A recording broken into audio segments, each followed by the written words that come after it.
quando o dragão se viu que fora lançado na terra, né?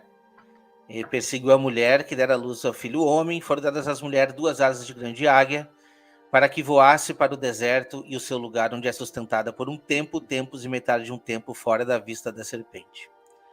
Então, assim, o texto anterior, ele está apontando uma serpente que virou um dragão, né? Virou um grande dragão.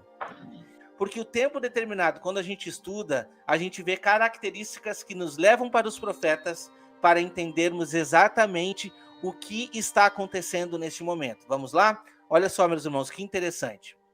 A igreja será protegida por 3 anos e meio no deserto. Apocalipse 12, 14 e 12, 6. Ó, na hora que eu fiz o slide ficou bonitinho, agora aqui ficou meio torto, mas vocês estão entendendo, né? Tempo, tempos e metade de um tempo. Esse é o tempo que a igreja está sendo protegida no deserto. Só que Apocalipse 12, 6 está dizendo que essa mesma igreja está sendo também conduzida para o deserto 1.260 dias.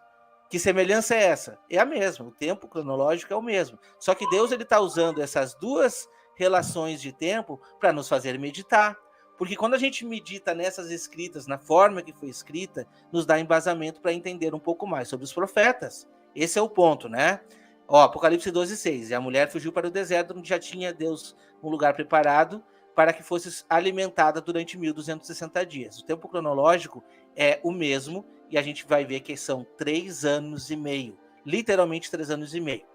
E agora, quando a gente vai um pouco para os profetas, a gente vê lá em Daniel que diz assim: o quarto animal será um quarto reino na terra, a qual será diferente de todos os reinos, e devorará toda a terra, e pisará os pés e fará em pedaços. E quanto aos 10 chifres daquele mesmo reino, se levantarão 10 reis, e depois dele se levantará outro, a qual será diferente dos primeiros, e abaterá a 3 reis. E agora que entra a parte, tá? Que ele proferirá palavras contra o Altíssimo, destruirá os santos do Altíssimo, e cuidará de mudar os tempos e a lei, e eles serão entregues na sua mão. Por quanto tempo, meus irmãos? Um tempo, tempos e metade de um tempo. Então você está vendo que a relação das palavras é a mesma? Mas, olha só, depois de dizer isso, diz que o juízo será estabelecido e tirarão seu domínio para o destruir e para o desfazer até o fim. Então eu posso dizer aqui, sem medo de errar, para os 4 cantos do mundo, tá? Satanás, tu vai ser derrotado. 3 anos e meio à frente, pode comemorar, pode zombar, pode brincar, mas não tem vez. Já está derrotado. Já está derrotado. Em nome de Jesus. Em nome de Jesus já está derrotado. E olha só que interessante, começa a dizer: a profecia das 70 semanas diz que esse personagem, quando ele é atirado à terra, ele faz aliança com muitos por 1 semana. E na metade da semana faz cessar o sacrifício e a oblação. E sobre a asa de abominações é que vem o assolador. Exatamente o que a gente leu no texto passado. Mas isso somente até a consumação. Porque o que está determinado será derramado sobre o assolador. Tá? Então a gente vê aqui que são 7 anos. 3 anos e meio em que vai ter 2 testemunhas pregando, a primeira parte dessa última semana, e depois 3 anos e meio, onde 2 testemunhas também estarão sendo perseguidas e mortas. Você consegue ver isso daqui. Mas e cadê a igreja nesse ponto? A gente vai entrar também, porque aqui a gente está vendo somente aquelas pessoas que estão encarregadas de levar a mensagem. Como a gente já viu nos estudos passados, o pastor Igor participou dos 2, as 2 testemunhas, juntamente conosco. Né? Então, vamos olhar esse gráfico aqui. Ó. Darei poder às minhas 2 testemunhas que profetizarão por 1.260 dias, vestidas de pano de saco. E podemos dizer, sim, que nesse momento estarão aqui com seu poder elevado, sem que o inimigo possa fazer guerra. Mas tem um motivo por isso. Por que é o motivo? Porque ele surge somente na metade da semana, na metade desse tempo, que são os últimos 3 anos e meio.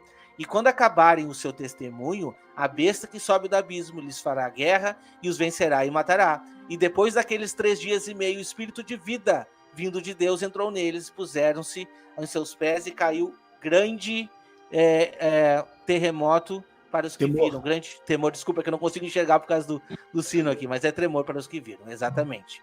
Vamos ver o que tem mais aqui. Olha só, eu quero trazer essa parte que Jesus falou em Mateus 24 porque é muito interessante. a gente vai ver ali que ele está sendo indagado sobre o final dos dias, o que está acontecendo, né? E estando assentado no Monte das Oliveiras, chegaram-se a ele seus discípulos, em particular, dizendo: Dize-nos, quando serão essas coisas e que sinal haverá da tua vinda e do fim do mundo? Então ele começa a discorrer que haveria guerra, rumores de guerras e tudo que você já sabe que está em Mateus 24, e ele frisa essa parte aqui, ó. E este evangelho do reino será pregado em todo o mundo em testemunho a todas as nações. Então virá o fim.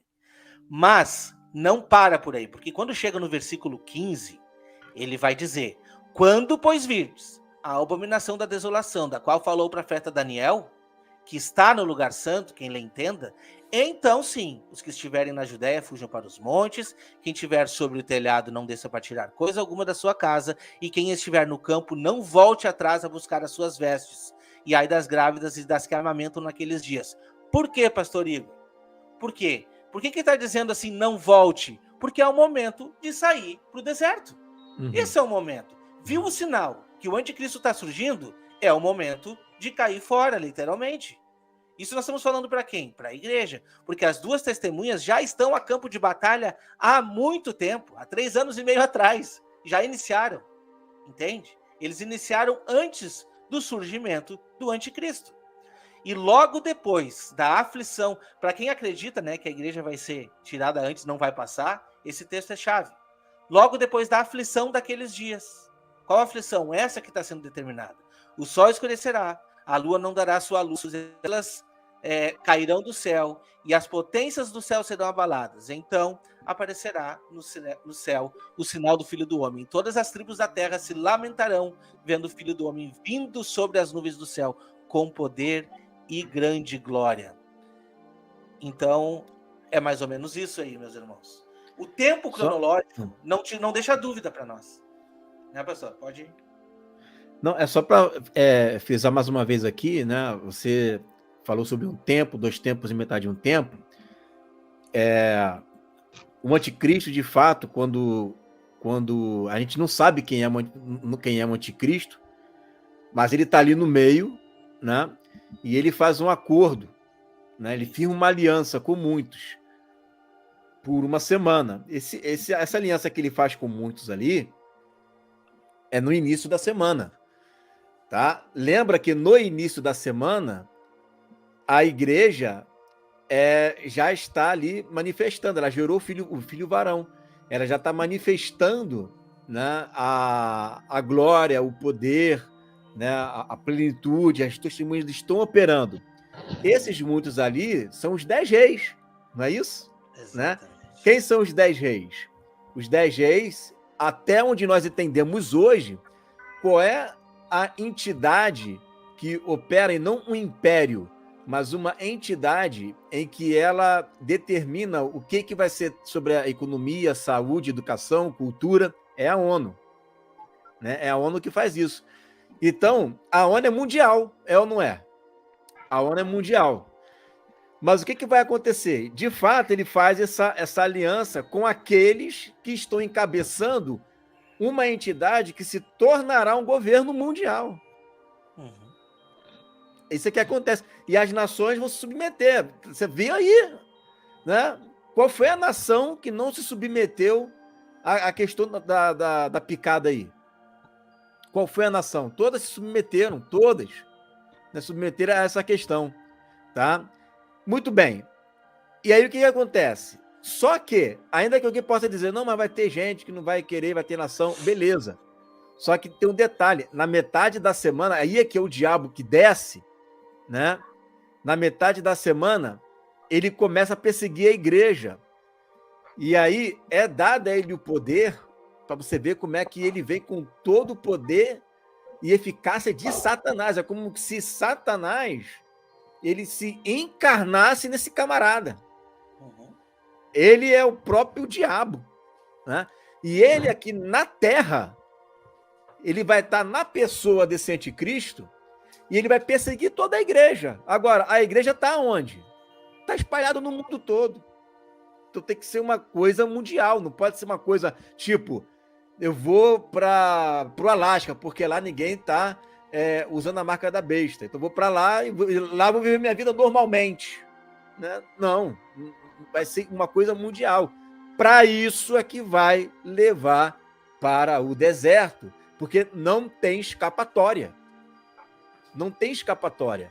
Ou leva para o deserto ou fica na cidade para ser um profeta. Ou então é porque aceitou a marca. Exato. Né? Não tem outra saída. Né? Está bem claro o texto. Né? Vai ser levado para o deserto. Por quê? Porque é a única forma que existe para poder fugir da vista da serpente. Fora isso, a serpente vai te ver. Aí a serpente te vendo, né, vai fazer guerra contra você. Exatamente, exatamente.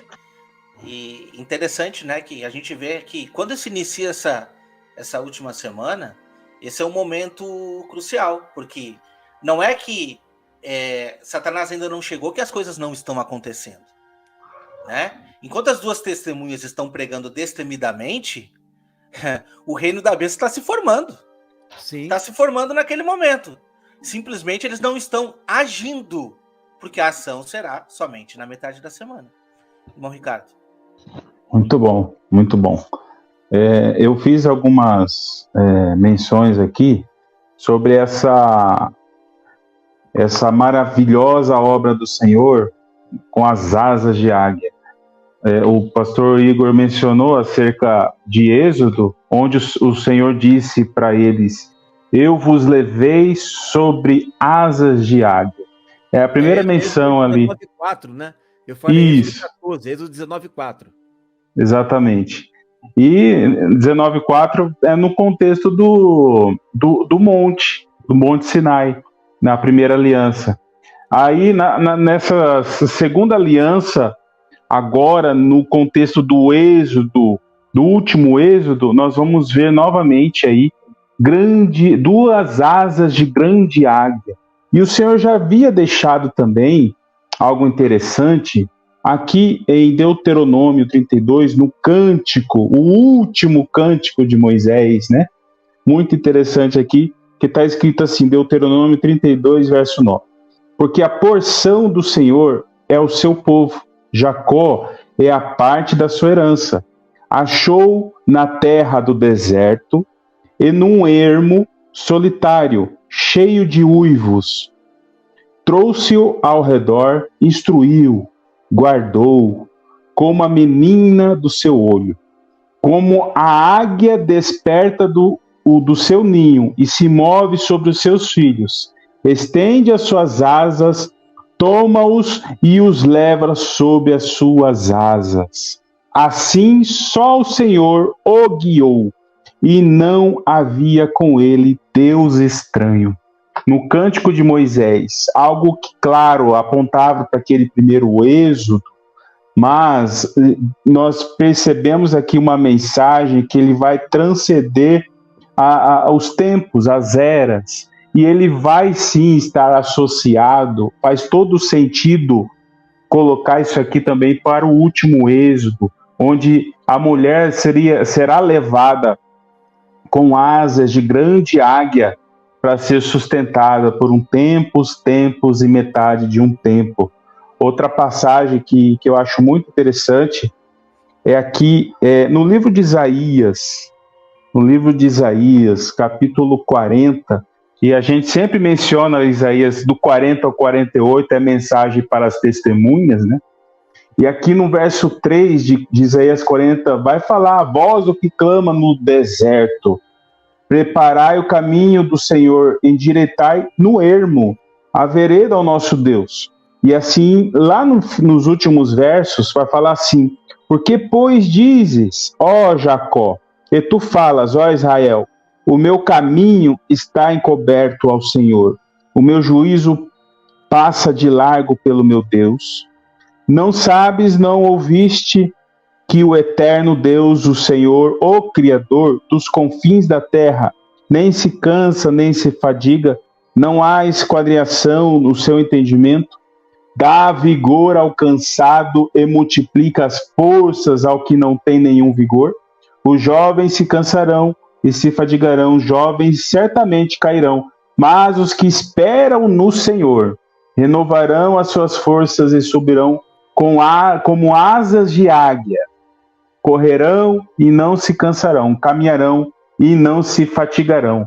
E nós percebemos que o Senhor vai usar suas duas testemunhas nesses últimos dias, com forças, né, como asas de grande águia, para conduzir. O Senhor vai usar as suas testemunhas para nesta maravilhosa obra do Senhor. E é algo que nós precisamos salientar aqui, porque não se trata de algo que eu preciso planejar, eu preciso fugir já, encontrar o lugar, um sítio, uma fazenda, eu tenho que aprender a plantar, tenho que me mover para que eu possa me desvencilhar dos intentos do inimigo. Não, porque aqui nas Escrituras nós percebemos que é algo que o Senhor que vai fazer. É uma obra do Senhor que vai conduzir um povo para o deserto, e lá ele vai sustentar esse povo, realizando sinais, maravilhas, milagres. E nós precisamos colocar bem isso no nosso coração, na nossa mente, transmitir aos nossos filhos e àqueles que estão ao nosso redor, de realmente confiar no Senhor que faz essa obra acontecer.